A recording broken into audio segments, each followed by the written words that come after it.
আমার ইবাদত বندگی করার জন্য। কিসের জন্য? বাকি অনেক কাজ আছে যেগুলো আমরা করতে পারবো, সময় আছে।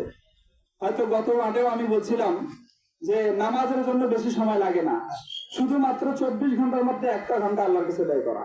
কয় ঘন্টা? 1 ঘন্টা। আপনারা মানেন আর না মানেন, আল্লাহ যেহেতু দায়িত্ব দিয়েছে এই জন্য বলতেছি। এটা বলা তো আলেমদের দায়িত্ব, কর্তব্য। এই দিন পৌঁছে দেওয়া, বাল্লিগু আন্নী ওয়ালাউ আয়া।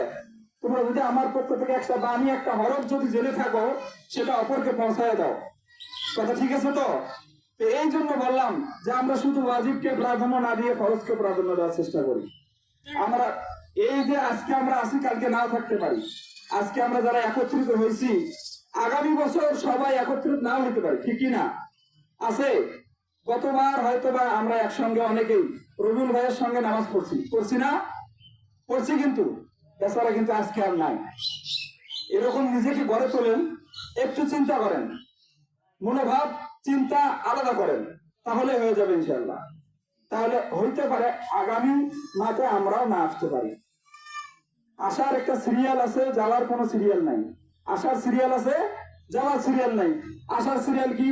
আমার দাদা আছে, দাদার পরে বাবা আছে, বাবার পরে আমি আসছি, আমার পরে আমার ছেলে আসছে, এই যে একটা সিরিয়াল। কিন্তু যাওয়ার তো কোনো সিরিয়াল নাই। দাদার আগে বাবাও মারা যেতে পারে, ঠিক কিনা? বাবার আগে নাতিও মারা যেতে পারে, দাদার আগে। তাহলে এই জন্য আমাদের অল্প জীবন, যেটা একবারে নিম্ন, এই জীবনের জন্য আমরা কত কি করতেছি। হারাম হালাল কোনো কিছু মানতেছি না, যা পাইতেছি পকেটে ঢুকাইতেছি। কিন্তু এটার নাম কিন্তু জীবন নয়। একটা জীবনকে উপভোগ করতে গেলে যেটা দরকার, এটা কোরআন হাদিসে আছে।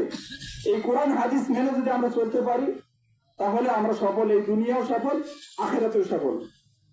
তাহলে যেটা বললাম, যে বুঝার কথাটা আমার দরকার ছিল, যে ফরজ ওয়াজিবকে আমরা প্রাধান্য দেব। আজকে এতগুলো মানুষ একত্রিত হয়েছি ওয়াজিবকে প্রাধান্য দেওয়ার জন্য। যদি এতগুলো মানুষ একসঙ্গে ফজরের নামাজে একত্রিত হইতাম, কারণ ওয়াজিবের থেকেও কিন্তু সব থেকে বেশি গুরুত্ব হইতেছে ফরজ, ঠিক কিনা? ফরজ না, আমরা সবই বুঝি কিন্তু মানি না, আমাদের মানার কমতি। আমরা কিন্তু কি করি? সবই বুঝি। এমন কোন মানুষ নেই যে আমরা বুঝি না, জান্নাত জাহান্নাম বুঝি না, নামাজ বুঝি না, আল্লাহর হুকুম বুঝি না, আল্লাহ যে একজন আছেন, উনি আমাদের যে কর্তা, উনি আমাদেরকে খাওয়াইতেছেন, ওনার নিয়মত চলতেছি, সবই জানি। কখন?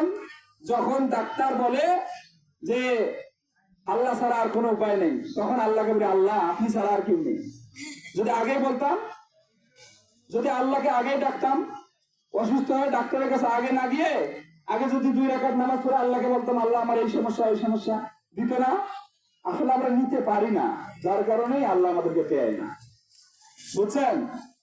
তো এই জন্য বললাম, মেহেরবানি করে সামনে থেকে আজ থেকে নিয়ত করেন, ওয়াজিবকে প্রাধান্য তো অবশ্যই দিবেন, এর সাথে ফরজকে প্রাধান্য দিবেন। ফরজ গুরুত্ব সব থেকে বেশি, ফরজ, তারপরে ওয়াজিব। আমরা ফরজকে বাদ দিয়ে ওয়াজিব বেশি নিয়ে টানাটানি করি।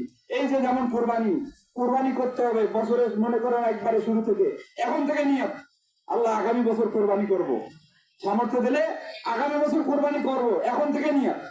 কিন্তু এখন থেকে যদি নিয়ত করা যায় যে এই যে মাঠে নামাজ পড়ে যাইতেছি, জহরের নামাজ ফরজ, জহরের নামাজটা পড়বো, করা যায় না? এই যে ওয়াজিবের নামাজ, আমরা তো আজকে যারা যুবক আছি একবারে যাওয়ার পরে কোরবানি করার পরে একবারে ডিজে গান পার্টি বাইর হবে, তাহলে নামাজ পড়ে আমাদের লাভ কি হলো? নামাজ পড়ে যদি যেটা করা সেটা না করে অন্যটা করলাম।